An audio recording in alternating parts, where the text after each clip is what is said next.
Hello बच्चों, मैं लखन सैनी राजस्थान सरकार और वेदांता के CSR इनिशिएटिव ई कक्षा में आप सबका स्वागत करता हूं, जिसके टेक्निकल पार्टनर हैं मिशन ज्ञान। बच्चों, हम पढ़ रहे हैं कक्षा 10 की गणित की पाठ्य पुस्तक का अध्याय 6 त्रिभुज। आज भाग 11 में हम सत्यापित करेंगे त्रिभुजों की समरूपता के लिए SSS कसौटी को, अर्थात हमारी पाठ्य पुस्तक की प्रमेय संख्या 6.4 को। देखिए बच्चों, प्रमेय संख्या 6.4 में हमें जो कथन दिया गया है उसे, यदि दो त्रिभुजों में एक त्रिभुज की भुजाएं दूसरे त्रिभुज की भुजाओं के समानुपाती अर्थात एक ही अनुपात में हो तो इनके संगत कोण बराबर होते हैं। ऐसी दो आकृतियां जिनकी भुजाएं समानुपाती हो, संगत कोण बराबर हो, तो फिर वो समरूप होते हैं। इसीलिए आपको कहा गया है दोनों त्रिभुज क्या हैं, समरूप होते हैं। क्या दिया गया है, दो त्रिभुज दिए गए हैं जिनकी संगत भुजाएं समानुपाती हैं। हमें सिद्ध करना है कि इनके संगत कोण बराबर होंगे, अतः दोनों त्रिभुज क्या होंगे, समरूप होंगे। हमें ये सिद्ध करना है। इसी प्रमेय को हम जानते हैं SSS भुजा भुजा भुजा कसौटी के नाम से। आइए बच्चों, इसको सिद्ध करते हैं। देखिए, सबसे पहले लिखिए प्रमेय के सत्यापन के लिए दिया गया है। दो त्रिभुजों की बात हो रही है। एक है त्रिभुज ABC, थोड़ा छोटा बनाइएगा, और एक इससे थोड़ा बड़ा बना लीजिए DEF। त्रिभुज ABC और त्रिभुज DEF, इनकी संगत भुजाएं समानुपाती हैं। हमें सिद्ध करना है इनके संगत कोण बराबर होंगे, इसीलिए ये दोनों त्रिभुज आपस में समरूप होंगे। तो दिया गया है त्रिभुज ABC व त्रिभुज DEF में इनकी संगत भुजाएं AB संगत है DE के, इनका अनुपात बराबर है AC और DF के अनुपात के, और ये दोनों अनुपात बराबर हैं BC और EF के अनुपात के। कह दीजिए समीकरण संख्या 1, बाद में काम आएगा ये संबंध, इसीलिए इसको हम समीकरण संख्या 1 बोल देते हैं बच्चों। इसमें हमें सिद्ध करना है कि ये दोनों त्रिभुजों के संगत कोण बराबर हैं, अर्थात कोण A बराबर कोण D, कोण B बराबर कोण E तथा कोण C बराबर कोण F। अर्थात बच्चों, आपको सिद्ध करना है कि ये त्रिभुज ABC समरूप है त्रिभुज DEF के। कैसे सिद्ध करेंगे? इसके लिए हमें करनी होगी रचनाएं, ठीक वही रचनाएं जो हमने AAA समरूपता की कसौटी के सत्यापन के लिए की थी। याद कीजिए, आपने किया था क्या, दो रचनाएं की थी। तो रचना वाले भाग में आप लिख देंगे, पहले तो त्रिभुज DEF की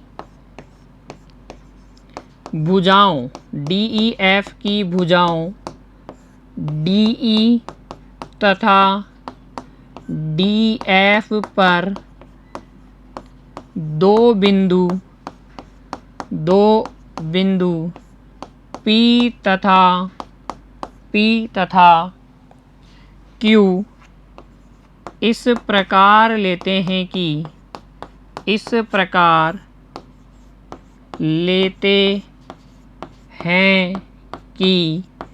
AB बराबर हो DP के तथा AC बराबर हो DQ के। यहाँ ले लेंगे एक बिंदु P, इधर ले लेंगे एक बिंदु Q। इस तरीके से लेंगे बच्चों कि AB किसके बराबर हो, DP के, और AC बराबर किसके हो, DQ के, और DP को Q से मिला भी लेंगे। दूसरा काम क्या करेंगे, P व Q को मिलाइए, P व Q को मिलाइए। फिर देखिए बच्चों, हमें क्या करना रहता है, तीनों ही समरूपता की कसौटियों में ये छोटू त्रिभुज ABC को सर्वांग सम त्रिभुज DPQ के, उसके लिए हमें क्या करना होगा। देखिए उपपत्ति देखिए बच्चों, अब समीकरण 1 से स्टार्ट करेंगे। समीकरण 1 से क्या मैं लिख सकता हूँ ए बी बटे डी ई बराबर ए सी बटे डी एफ, ऐसा लिख सकते हैं। व्युत्क्रम करने पर आप इसी को आप लिख सकते हैं डी ई बटे ए बी बराबर डी एफ बटे ए सी। व्युत्क्रम कर दिया। और बच्चों क्योंकि ए बी किसके बराबर है, डी पी के, तथा ए सी किसके बराबर है, डी क्यू के, इसलिए आप उसे लिख देंगे डी ई बटे डी पी बराबर डी एफ बटे डी क्यू। देखिए डी ई बटे ए बी की जगह डी पी, डी एफ बटे ए सी की जगह डी क्यू आपने लिख दिया।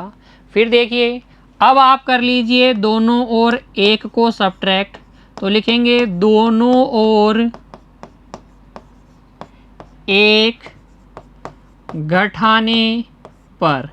जब हम दोनों ओर से 1 घटाएंगे तो ये हमारे पास आ जाएगा डी ई बटे डी पी माइनस 1 को 1 बटे 1 लिख दीजिए बच्चों। इधर आ जाएगा डी एफ बटे डी क्यू, इस 1 को भी 1 बटे 1 लिख दीजिए। दोनों ओर 1 घटा लीजिए एलसीएम। 1 और डी पी का एलसीएम डी पी, ये बन जाएगा D E minus D P. इधर एलसीएम आ जाएगा डी क्यू और ये न्यूमरेटर में अंश में बन जाएगा D F minus D Q. फिर चित्र में देखिए डी ई में से, पूरी डी ई में से ऊपर वाला भाग डी पी घटा लीजिए, क्या मिलेगा, पी ई मिल जाएगा। यहाँ से आपको मिल जाएगा पी ई बटे डी पी बराबर डी एफ में से डी क्यू घटाइए, पूरे डी एफ में से बच्चों ऊपर वाला भाग डी क्यू घटाइए, क्या मिलेगा, क्यू एफ मिलेगा। ये बराबर मिल जाएगा क्यू एफ बटे डी क्यू के। और अब आप त्रिभुज डी ई एफ में देखिए, अतः त्रिभुज डी ई एफ में क्या दिखने की कोशिश करेंगे बच्चों। देखिए पी ई बटे डी पी, पी ई बटे डी पी बराबर है क्यू एफ बटे डी क्यू के। अतः इस त्रिभुज डी ई एफ में हम लगा सकते हैं थेल्स प्रमेय का विलोम। लिख देंगे थेल्स प्रमेय के विलोम से, थेल्स प्रमेय के विलोम से बच्चों यहाँ आपको मिल जाएगा पी क्यू समांतर ई एफ। भाई पी क्यू समांतर ई एफ है तभी तो ये अनुपात बराबर है, थेल्स प्रमेय के विलोम से हम जानते हैं। अब क्योंकि ये दोनों समांतर हैं अतः बच्चों आप लिख सकते हैं, अतः कोण P बराबर है कोण E के, तथा कोण Q बराबर है कोण F के। इसे कह दीजिए समीकरण संख्या 2। ये दोनों बराबर क्यों हैं, क्योंकि ये संगत कोण हैं समांतर रेखाओं के मध्य। देखिए ये PQ समांतर आपने सिद्ध कर दिया EF के है, इसलिए ये कोण P इस कोण E के बराबर होगा और ये कोण F इस कोण Q के बराबर होगा, क्योंकि संगत कोण है। यहाँ आप लिख भी दीजिए संगत कोण है इसलिए बराबर है। अब आपको एक इम्पोर्टेंट काम करना है। क्या है वो इम्पोर्टेंट काम, देखिए यहाँ से आपको याद रखना है कि अब हम इस डी पी क्यू को समरूप सिद्ध करेंगे डी ई एफ के। तो देखिए अब त्रिभुज डी पी क्यू व त्रिभुज डी ई एफ में, इन दोनों त्रिभुजों में देखिए बच्चों ध्यान से, अगर आप दोनों त्रिभुजों में देखेंगे तो आपको दिख जाएगा कि कोण डी जो है दोनों में उभयनिष्ठ है, कोण डी दोनों त्रिभुजों में उभयनिष्ठ है। ये कोण डी DPQ में भी है और DEF में भी है। इसका कोण P इसके कोण E के बराबर है। समीकरण 2 में हमने सिद्ध किया है, समीकरण 2 में सिद्ध किया है। एक त्रिभुज DPQ के दो कोण D और P दूसरे त्रिभुज DEF के दो कोण D और कोण E के बराबर हैं। इसलिए बच्चों ए समरूपता की कसौटी से पिछले भाग में हमने इसको सिद्ध किया था, उसी कसौटी से ए समरूपता की कसौटी से हमें मिल गया बच्चों त्रिभुज DPQ समरूप त्रिभुज DEF। अब ये दोनों त्रिभुज बच्चों क्या हैं? समरूप हैं, इसलिए इनकी संगत भुजाएं समानुपाती होंगी। लिख देंगे अतः बच्चों देखिए DP बटे DE DP बटे DE बराबर DQ बटे DF बराबर PQ बटे EF। ध्यान से देखिएगा, पहले दो से DP बटे DE DQ बटे DF PQ बटे EF के बराबर होंगे, क्योंकि ये दोनों त्रिभुज समरूप हैं। अगर दो आकृतियां परस्पर समरूप होती हैं तो उनके संगत कोण बराबर होते हैं और संगत भुजाएं समानुपाती होती है, इसीलिए मैंने ये अनुपात लिखा। DP की जगह आप लिख दीजिए AB बटे DE हो जाएगा ये, और ये हो जाएगा AC बटे DF, और ये PQ की जगह तो हमें पता नहीं है क्या है, E और EF की जगह EF। इसे कहिए समीकरण संख्या 3। अब देखिए 3 और 1 को AB बटे DE AC बटे DF BC बटे EF के बराबर है, और यहाँ यही दोनों अनुपात PQ बटे EF के बराबर है। तो देखिए समीकरण 1 व 3 से ये जो PQ बटे EF है वो बराबर होगा BC बटे EF के, और यहाँ से EF से EF कट जाएगा और PQ बराबर आ जाएगा BC के। इसे कहिए समीकरण संख्या 4। समीकरण संख्या 4। थोड़ा धैर्य रखिए बच्चों, अभी बस ये प्रमेय अब सत्यापित होने ही वाली है। अब तक हमने इसमें क्या क्या किया है उसे देख लीजिए। सबसे पहले दिया गया है सिद्ध करना है रचना, यहाँ तक का काम तो आपको खुद कर लेना है बच्चों, आसान है। उपपत्ति में देखिए समीकरण संख्या 1 से हम AB बटे DE AC बटे DF के बराबर लिख सकते हैं। AB की जगह आप लिख दीजिएगा DP और AC की जगह आप लिख दीजिएगा DQ। व्युत्क्रम करने के बाद ये अनुपात बराबर आ जाएगा, दोनों ओर 1 घटाने से PE बटे DP QF बटे DQ के बराबर आ जाएगा। यहाँ हम थेल्स प्रमेय के विलोम से लिख सकते हैं PQ समांतर है EF के। दो रेखाएं अगर समांतर हैं तो उनके मध्य के संगत कोण बराबर होते हैं, समीकरण संख्या 2।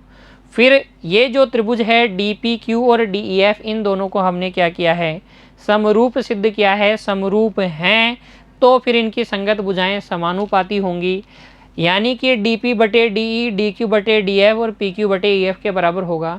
वापस DP की जगह AB और DQ की जगह AC रख दिया है, ये अनुपात बराबर हो गया। समीकरण संख्या 3। 1 और 3 से हमारे पास आ जाएगा PQ बराबर BC। अब हम हमारे मूल काम पे आ जाते हैं। त्रिभुज ABC व त्रिभुज DPQ में, अब देखिए इन दोनों त्रिभुजों में इसकी भुजा AB इसकी भुजा DP के बराबर है, इसकी भुजा AC इसकी भुजा DQ के बराबर है, इसकी भुजा BC इसकी भुजा PQ के बराबर है। ये तो बराबर क्यों हैं? रचना से, ये भी रचना से बच्चों हम जानते हैं, और ये अभी हमने सिद्ध किया है समीकरण 4 में। ये इतना बड़ा जो काम आप देख रहे हैं हमने सिर्फ इसलिए किया है कि BC बराबर क्या आ जाए हमारे पास PQ, क्योंकि स्टार्टिंग में हमें पता था कि हमें करना क्या है। एक्चुअली तीनों ही कसौटियों को सिद्ध करने के लिए ABC को सर्वांग सम करना होगा DPQ के। तो हमने देख लिया AB बराबर है DP के, AC बराबर है DQ के। तीसरी भुजा भी अगर समान हुई तो ये दोनों त्रिभुज क्या हो जाएंगे, सर्वांग सम हो जाएंगे। यहाँ देखिए अब हम तीनों भुजाओं को समान कर चुके हैं। अतः बच्चों एस एस एस सर्वांग समता के नियम से, सर्वांग समता के नियम से ये दोनों त्रिभुज ABC व त्रिभुज जो है DPQ सर्वांग सम हो गए। क्या, त्रिभुज DPQ सर्वांग सम हो जाएंगे। और अतः CPCT से हम लिख सकते हैं कि इनके संगत कोण बराबर होंगे। कोण A बराबर होगा कोण D के, कोण B बराबर होगा कोण P के, कोण C बराबर होगा कोण Q के।